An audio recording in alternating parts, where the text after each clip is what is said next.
Student, गणित शास्त्र में स्वागत है आपका। आज से हमारी 10th क्लास की क्लासेस शुरू हो रही है।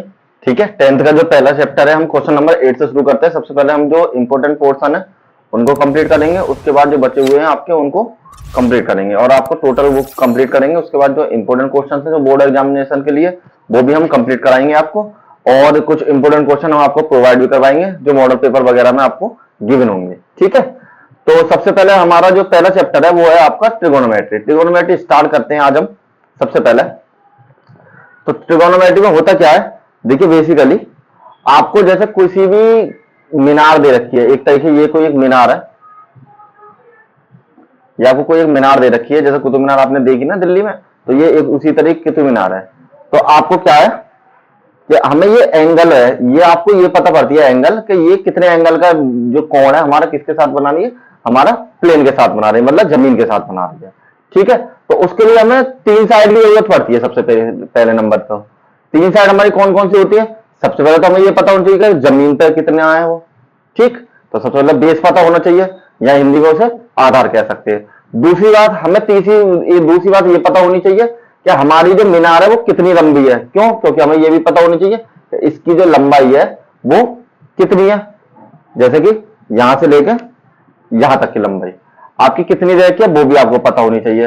नेक्स्ट कंडीशन आपको ये पता होना चाहिए कि वो जमीन के साथ अगर हम उसको ट्राइंगल फॉर्म में लिखते हैं, जिस तरीके से आपका ये लिख रही है, तो उस फॉर्म में आपकी जो ट्राइंगल की है वो आपको किसका कितने का कोण बनाते हैं ये भी आपको पता होना चाहिए। तो उसी तरीके से हमारे पास ये तीनों साइड होते हैं जिसमें आपको गिवन है। देखिए इसको कर्ण कहते हैं पहले, दूसरे को आधार कहते हैं और तीसरे को कहते हैं हम लंब। ठीक, तो हमारा क्या हो गया, हमारा हमेशा फॉर्मूला होता है कर्ण स्क्वायर बराबर आधा स्क्वायर प्लस लंब स्क्वायर, या फिर मैं इसको शॉर्टकट में लिखूंगा कर्ण स्क्वायर बराबर आधा स्क्वायर प्लस में लंब स्क्वायर। मैं केवल इसका के स्क्वायर प्लस में ए स्क्वायर प्लस में एल स्क्वायर लिखूंगा, सिंपल सिंपल सिंपल जब फॉर्मूला लगाऊंगा। ठीक है, नेक्स्ट अगर हम इंग्लिश में बात करते थे, इंग्लिश में इसको बोलते हैं hypotenuse, base and perpendicular. Hypotenuse, base and perpendicular. जो इंग्लिश मीडियम वाले बच्चे हैं अगर वो चाहे तो ऐसे लिख सकते हैं एच का स्क्वायर बराबर बी का स्क्वायर प्लस में पी का स्क्वायर। आप चाहो तो इस फॉर्म में लिख सकते हो जैसे आपको सूटेबल लगे। और इसमें एक चीज सबसे पहली बात है कि आपको ये देखना जरूरी है कि हमारी जो वो है वो एंगल कहां बना रहा है। जैसे ये हमारा थीटा है ना, ये एंगल हमारा जमीन के साथ कितना बना रहा है, और ये वाला जो हमारा कोण है ऑलवेज क्या होगा, सॉरी परपेंडिकुलर होना चाहिए ये वाला हमारा कोण जो है। चलिए सॉल्व करते हैं इसमें।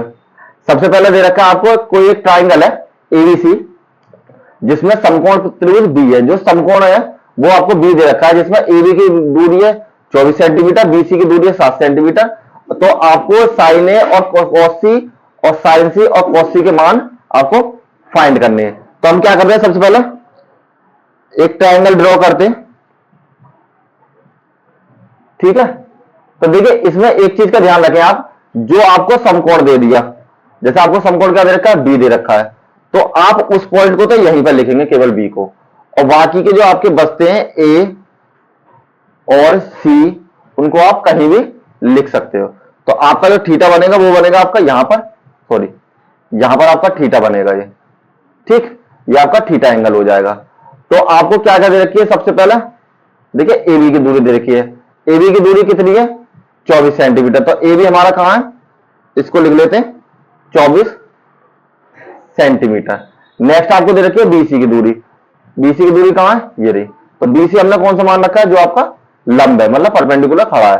तो इसको क्या मान लिया हमने, 7 सेंटीमीटर, ये हमारी बीसी हो गई।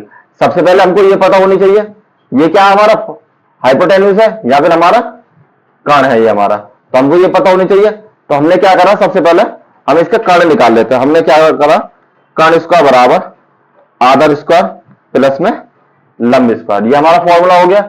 जिसकी वैल्यू हमें दे रखी है, कर्ण को हम चाहो तो अगर इस फॉर्म में लिखना चाहते हो ऐसे लिख लो, सी ए बराबर ए बी प्लस में बी सी, और इसका भी होल स्क्वायर और इसका भी होल स्क्वायर और इसका भी होल स्क्वायर, इस तरीके से लिख सकते हैं। तो आपको जो दूरी दे रखी है, सबसे पहले सी ए की दूरी आपको निकालनी है, तो करने वाला कर्ण स्क्वायर आपको फाइंड करना।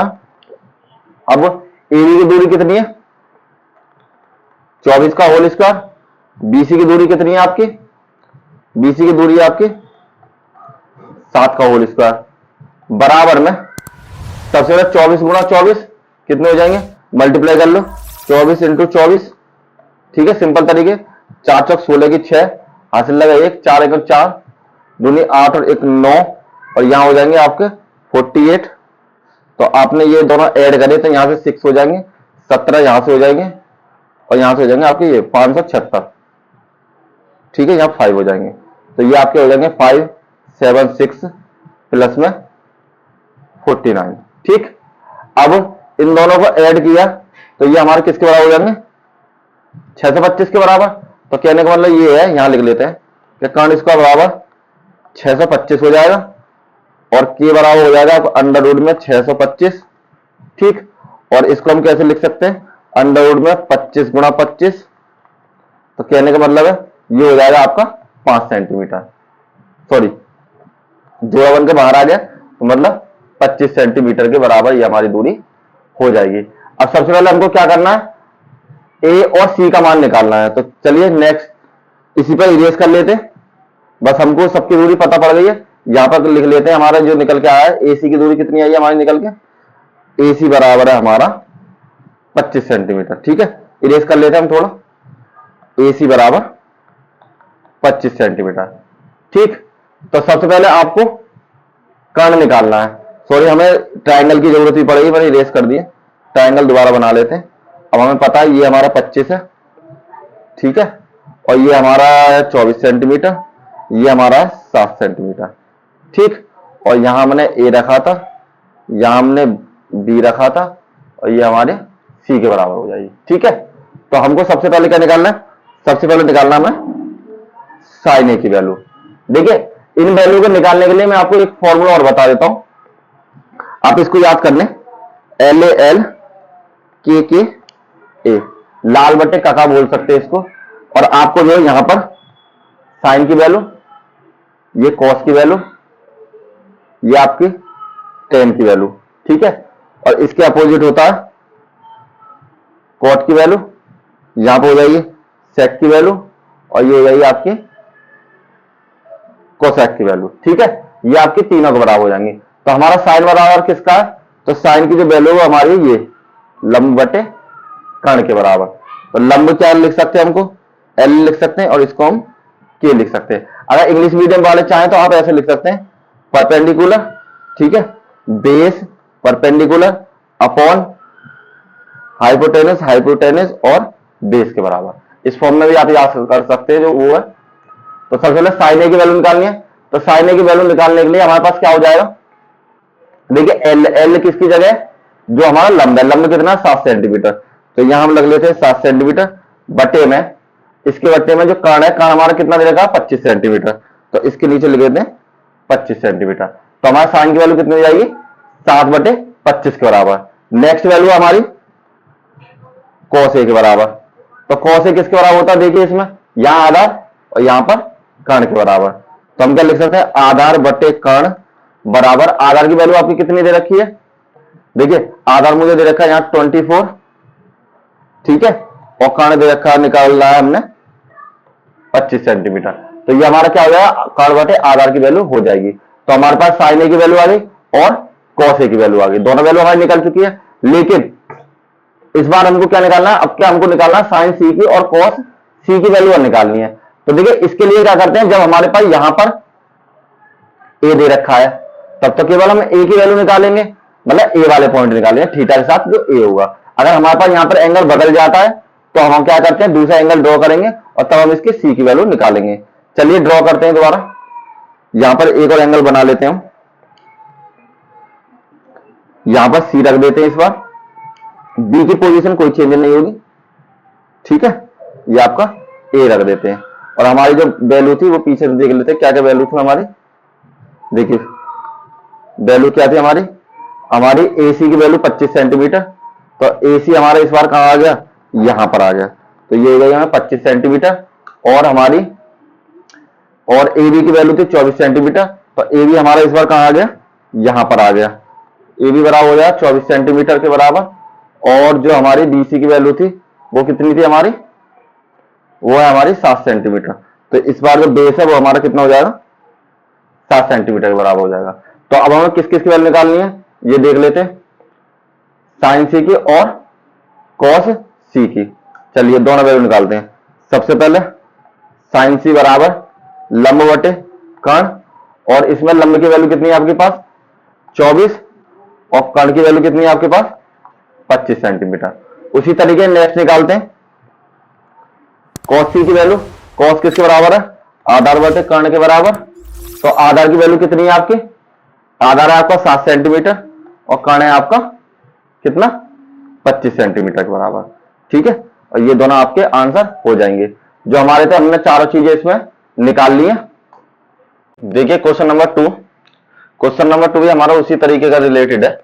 ठीक है, हमको यहां पर निकालनी है tan p और cot r की वैल्यू। ये हमको ग्राफ दिया हुआ है, जो हमारा परपेंडिकुलर है वो है 12, हाइपोटेन्यूज दे रखा हमें 13। ये हमें सबसे पहले क्यू आर हमें फाइंड करना है, तो सबसे पहले निकाल लेते हैं। फॉर्मूला क्या बताया था मैंने आपको, फॉर्मूला था कर्ण स्क्वायर बराबर आधार स्क्वायर प्लस में लंब स्क्वायर। तो कर्ण की वैल्यू तो मुझे इसमें पता है, तो यहां हो जाएगा 13 की पावर 2 बराबर में, और आधार की वैल्यू हमें पता नहीं है, ये हमें फाइंड करनी है। और लंब की वैल्यू कितनी है हमारे पास 12 की पावर, सॉरी यहां पर चलो थोड़ा इधर ही लिख लेते हैं, कोई बात नहीं, 12 की पावर 2 के बराबर। ये कितना हो जाता है 169, यहां पर ए स्क्वायर प्लस में 144 के बराबर। तो यहां हो जाएगा 169, इधर लेके आए तो माइनस के 144 बराबर में ए की पावर 2 के बराबर। यहां से बचेंगे आपके 25 और ए की पावर 2 के बराबर। ठीक है, तो ए की वैल्यू हो जाएगी अंडर रूट में 25 और ए बराबर हो जाएगी 5 गुणा 5 और वो भी रूट में। ठीक है, तो ए बराबर कितना आ जाएगा मेरे पास 5 सेंटीमीटर। तो अब ये वैल्यू मेरे पास कितनी हो गई 5 सेंटीमीटर के बराबर। अब मुझे किस किस की वैल्यू निकालनी है, सबसे पहले निकालनी है tan r की वैल्यू। तो ये मैंने आपको बता ही रखा है लाल बटे कक्का। तो इसमें जो tan वाली वैल्यू वो किस में आएगी आपकी इस वाले में। तो कहने का मतलब है देखिए सबसे पहले एक जरूरी चीज है, यहां पर r की वैल्यू है केवल हमारे पास, तो यहां केवल हमें r वाली वैल्यू ही मिलेगी, मतलब कि cot r की वैल्यू। तो सबसे पहले हम cot r की वैल्यू निकालते हैं। cot r बराबर हमारा हो जाएगा, cot r बराबर कितने हो जाएगा, मतलब होता किसके बराबर है ये आधार बटे लंब के बराबर। आधार हमारे पास कितना, आधार है हमारे पास 5 सेंटीमीटर और लंब कितना है हमारे पास, लंब है हमारे पास 12 सेंटीमीटर। तो इसकी वैल्यू होगी 5/12 के बराबर। अब हमें दूसरा वैल्यू निकालना है, तो दूसरा वैल्यू बनाने के लिए दूसरा पहले हमें फिगर बनाना पड़ेगा। ठीक है, यहां पर दूसरा फिगर बना लेते हैं हम लोग। तो दूसरे फिगर में ये हो जाएगा हमारा, ये थोड़ा सा इरेज कर लेना, इरेज कर लेते। ठीक है, ये वाली वैल्यू हो जाएगी हमारी किसके बराबर, ये चलो ये सीधा हो गया यहां से। ठीक है, जो टच पैड थोड़ा दिक्कत कर रहा है इसलिए। तो यहां पर क्या हो जाएगा, यहां पर रख लेते हैं p के बराबर, ये p हो जाएगा हमारा, और यहां पर हमारा r हो जाएगा, और ये हो जाएगा q के बराबर। ठीक है, ये वैल्यू ऐसा आएगी बिल्कुल सीधी। ठीक है, अब इसकी वैल्यू तो 13 ही रहने वाली है, इसकी वैल्यू 12 हो जाएगी इस बार, और इसकी वैल्यू कितनी हो जाएगी मेरे पास 5 सेंटीमीटर। ठीक, तो अब मुझे किसकी वैल्यू निकालनी है tan p की वैल्यू। तो tan p किसके बराबर हो जाएगा, tan अगर देखा जाए तो ये होता है लंब बटे आधार के बराबर। ठीक, तो इस वाले फिगर में, क्योंकि इस बार हमारा थीटा यहां पर है, तो इस वाले फिगर में tan में लंब की वैल्यू कितनी है 5। ठीक है, और आधार की वैल्यू कितनी है 12। तो दोनों वैल्यू हमारी लगभग एक जैसी आ रही है। अब हमें किसकी वैल्यू निकालनी है वो निकाल लेते हैं, कलर चेंज कर लेते हैं पेन का जिससे आपको अलग दिख जाए। अब हमें निकालनी है tan p माइनस के cot r की वैल्यू। तो tan p की जो मान निकल के आया वो आया हमारे पास 5/12। ठीक है, और इसका वैल्यू का मान निकल के आया हमारे पास 5/12। ठीक, दोनों प्लस माइनस के ये दोनों आपस में कैंसिल हो जाएंगे और बराबर में आ जाएगा 0। यही इसकी वैल्यू हो जाएगी। ठीक है, चलिए नेक्स्ट चलते हैं क्वेश्चन नंबर 3। क्वेश्चन नंबर 3 हमारा लगभग उसी तरीके का है। क्वेश्चन नंबर 3 में क्या करते हैं, सबसे पहले हम फिगर ड्रॉ करने। ठीक, तो हमारा साइन किसके बराबर होता है, एक बार इसको लिख देते हैं, लाल बटे काका, मतलब ये होता है हमारा लंब बटे कर्ण के बराबर। तो लंब की वैल्यू कितनी है 3, कर्ण की वैल्यू कितनी है 4, ठीक है। और यहां पर ए लिख लेते हैं क्योंकि ए मुझे दे रखा है, और बाकी वैल्यू हम कहीं भी लिख लेते हैं, यहां बी लिख लो, यहां पर सी नोट कर लिया, ठीक है। थीटा आ जाएगा हमारा इस वाले एंगल पर। अब हमें क्या करना है, सबसे पहले वो वैल्यू निकालनी है, कर्ण स्क्वायर बराबर आधा स्क्वायर प्लस में लंब स्क्वायर के बराबर। तो कर्ण की वैल्यू किसके बराबर है, कर्ण की वैल्यू का मान है इसमें 4, आधार की वैल्यू का मान है इसमें आपके पास निकालना है मुझे, इसमें ए की वैल्यू, और लंब की वैल्यू मेरे पास 3 की पावर 2 के बराबर, ठीक। अब क्या करते हैं, इसकी मल्टीप्लाई 14 हो जाएगा, 16 हो जाएगा, ये ए स्क्वायर हो जाएगा, और यहां से हो जाएगा आपका 9 के बराबर। अब सॉरी यहां पर आएगा आपका प्लस। अब 16 माइनस के 9 बराबर ए की पावर 2 के बराबर, ठीक है। और ये हमारे पास हो जाएगा ए स्क्वायर बराबर आपका 16 में से 9 गए तो यहां बचे आपके 7, और ए बराबर आ जाएगा हमारे पास अंडर रूट में 7, ठीक है। देखिए सबसे पहले एक बार चेक करा देता हूं मैं आपको, साइन की वैल्यू देखिए 3/4 के बराबर। तो 3/4 का मतलब है ये मेरी वैल्यू इसके बराबर हो जाएगी लंब बटे कर्ण के बराबर, ठीक है। ओ सॉरी हमने एक मिस्टेक कर ली, हाँ ठीक है। लंब की वैल्यू कितनी 3, तो 3 हो जाएगी, कर्ण की वैल्यू कितनी 4, तो ये 4 के बराबर मैंने लिख दी है, ठीक है। अब हमें इसमें सिंपल कॉस की वैल्यू और टेन की वैल्यू निकालनी है। तो सबसे पहले निकाल लेते हैं कॉस ए की वैल्यू, पेन का कलर चेंज कर लेते हैं, ठीक है। तो ये हो जाएगी हमारे पास कॉस ए बराबर, कॉस किसके बराबर हो जाएगा, आधार बटे कर्ण के बराबर।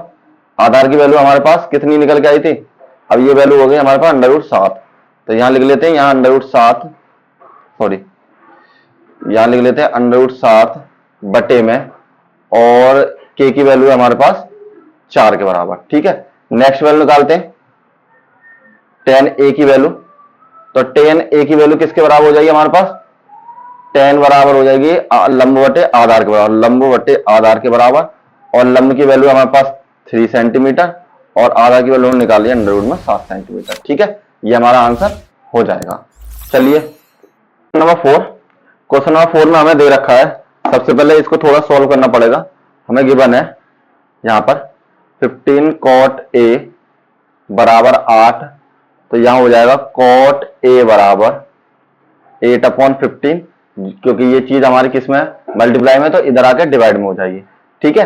तो वो फॉर्मूला जो मैंने आपको बता रखा है, लाल बटे काका, कॉट की वैल्यू क्या है आधार बटे, कर्ण की वैल्यू कितनी है हमारे पास निकालनी है, हमें कर्ण की वैल्यू में पता नहीं है, तो कर्ण इसका बराबर, ठीक है। लंब की वैल्यू हमारे पास कितनी, लंब हमें दे रखा है यहां पर कितना 15 के बराबर, तो यहां लिख लेते हैं 15 का स्क्वायर बराबर में आधार की वैल्यू कितनी है हमारे पास 8 का स्क्वायर, सॉरी ये आपका प्लस आएगा यहां पर, ठीक। दोनों को ऐड करना है, तो 15 और 15 कितने हो जाएंगे 225 प्लस में 64, इधर के स्क्वायर बराबर, तो के स्क्वायर बराबर हो जाएगा यहां पर कितने हो जाएंगे 289, ठीक।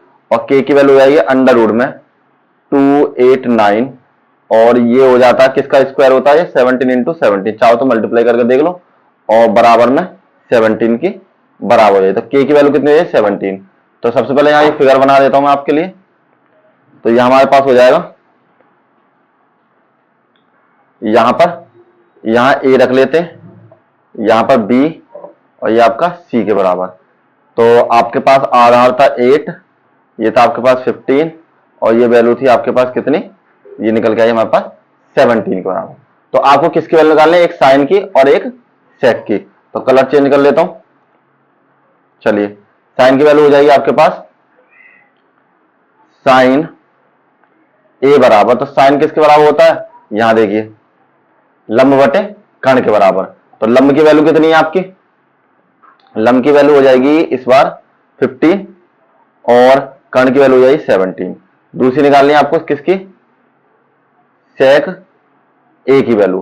तो सेक ए की वैल्यू कितनी है, सेक किसके बराबर होता है, सेक हो जाएगा यहां पर कर्ण बटे में आधार के बराबर, हाइपोटेनिस अपॉन बेस के बराबर। इसकी वैल्यू निकाली थी हमने 17, और आधार की वैल्यू मेरे भी निकल के मेरे पास थी 15। ये केवल आंसर निकाल दे, इसमें कोई मल्टीप्लिकेशन नहीं करनी और ये सीधा हमारा आंसर निकल आया।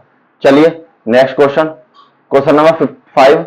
देखो सेम उसी तरीके से सवाल है, आप करेंगे तो बहुत सिंपल लगेंगे, कोई दिक्कत नहीं है। ठीक है, अब यहां पर निकालनी है आपको सेक बराबर दे रखा 13/12 के बराबर और यहां पर थीटा दे रखा। चलिए ये हो जाएगा सेक थीटा बराबर 13/12 के बराबर। अब यहां पर क्या करते हैं, सबसे पहले लाल बटे काका। ठीक, तो हमारा सेक किसके बराबर हो जाएगा, इसके कर्ण बटे आधार के बराबर। ये हमारे पास कर्ण की वैल्यू और ये हमारे पास आधार की वैल्यू। तो सबसे पहले फॉर्मूले से वो चीजें निकालते हैं, कर्ण स्क्वायर बराबर आधार स्क्वायर प्लस में लंब स्क्वायर। तो कर्ण की वैल्यू मुझे पता है 13 का होल स्क्वायर बराबर आधार की वैल्यू मुझे पता है 12 का होल स्क्वायर प्लस में लंब की वैल्यू कितनी है हमारे पास फाइंड करनी है। तो ये हो जाएंगे 169 13 और ये हो जाएंगे 144 प्लस में एल स्क्वायर और यहां पर 169 माइनस में 144 बराबर में एल स्क्वायर, ये हो जाएंगे 25 के बराबर और बराबर में एल स्क्वायर। तो आपका एल बराबर हो जाएगा अंडर रूट में 25 और एल बराबर हो जाएगा आपका 5 के बराबर। फिगर ड्रॉ कर लेते हैं। चलिए फिगर हो जाएगा हमारे पास ये। देखिए किसी किसी बुक में ना, आपको मैं एक चीज बताता हूँ, किसी बुक में जो है ये आपको इस तरीके से लिख रहा हूँ 13K। ठीक है, कोई भी आप वो मान सकते हैं, इसके साथ कोई भी कांस्टेंट के साथ कोई भी कांस्टेंट नंबर उससे मल्टीप्लाई कर सकते हैं। आप ऐसा कर लीजिए, ऐसा कर लीजिए, आपका क्वेश्चन बिल्कुल गलत नहीं होगा। ये हो जाएगी आपके थीटा की वैल्यू, यहाँ ए रख लीजिए, यहाँ बी रख लीजिए और यहाँ पर सी की वैल्यू पुट कर लीजिए। अब जो जो वैल्यू मुझे पता है वो सारी रख लेते हैं। इसकी वैल्यू है 13, ठीक, और आधार की वैल्यू हमारे पास 12 और ये हमारे पास निकल के आई है 5 सेंटीमीटर। अब सबसे पहले हमको निकालना क्या है, इसमें सभी त्रिकोणमिति निकालने हैं, मतलब कि calculate the all trigonometric ratio. तो कौन कौन से रेशो निकालने, साइन का हमें सबसे पहले साइन निकालना है थीटा करके। साइन थीटा किसके बराबर, लंब बटे कर्ण के बराबर। ये हो जाए लंब बटे कर्ण के बराबर। लंब की वैल्यू कितनी है 5, कर्ण की वैल्यू कितनी है 13 के बराबर। ठीक है, कलर चेंज करूंगा आपको सारे अलग से दिख जाएगा ये। ठीक, दूसरी वैल्यू कर्ण साइन के बराबर निकालनी है कोसेक की। तो हमें ये पता है कोसेक इसका उल्टा होता है, तो कर्ण बटे लंब बराबर में 13/5 के बराबर। अब निकालनी है हमको कॉस की वैल्यू। कॉस थीटा बराबर कितना हो जाएगा, कॉस हमें दे रखा है, ये हो जाएगा आधार बटे कर्ण के बराबर। तो आधार की वैल्यू कितनी है हमारे पास 12, कर्ण की वैल्यू कितनी है हमारे पास 13 के बराबर। ठीक, और सेक की वैल्यू हमें पता थी वैसे, चलो लिख लेते हैं, फिर भी कोई दिक्कत नहीं। सेक थीटा बराबर 13/12 के बराबर। अब निकालनी है हमको tan की वैल्यू। तो tan थीटा बराबर लंब बटे आधार। तो लंब की वैल्यू कितनी है हमारे पास, ये हो जाएगी 5 सेंटीमीटर, ये हो जाएगी 12 सेंटीमीटर। और इसी तरीके से हमें निकालनी है कॉट थीटा की वैल्यू। कॉट थीटा हो जाएगा आधार बटे में लंब के बराबर और 12/5 के बराबर। ठीक, ये वैल्यू हो जाएगी। तो हमारे पास सारी वैल्यू निकालनी है, मतलब पहली, दूसरी, तीसरी, चौथी, पांचवी और ये छठी। ठीक है, और आज यहीं खत्म करते हैं, कल इस सेशन का हम फिनिश कर लेंगे और ज्यादा प्रैक्टिस कर लें। और इसके